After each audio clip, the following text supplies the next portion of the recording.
भीष्म पितामह का प्रश्न और श्री कृष्ण का उत्तर। महाभारत का युद्ध समाप्त हो चुका था। कौरवों की सेना पराजित हो चुकी थी और पांडवों ने विजय प्राप्त की थी। लेकिन युद्ध की विभीषिका में एक योद्धा जिनकी वीरता और प्रतिज्ञा की गाथा सदा अमर रहेगी, अब भी धरती पर बाणों की शैया पर पड़े थे। भीष्म पितामह सूर्य उत्तरायण होने की प्रतीक्षा में भीष्म अब भी प्राण नहीं त्याग रहे थे। एक दिन श्री कृष्ण पांडवों के साथ उनकी शैया पर पहुंचे।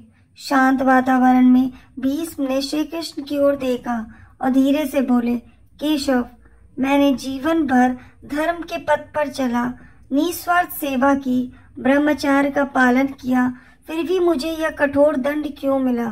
बाणों की शैया पर इतने दिनों तक क्यों तड़पना पड़ा?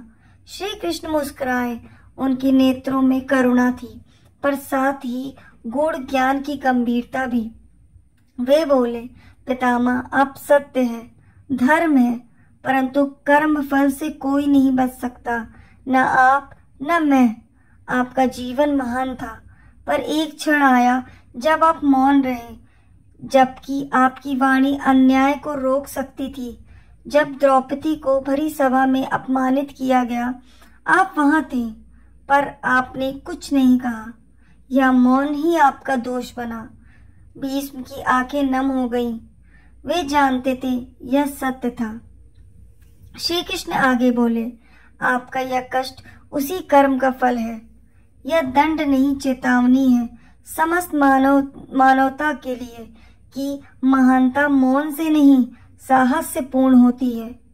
अन्याय के विरुद्ध खड़ा होना ही सच्चा धर्म है।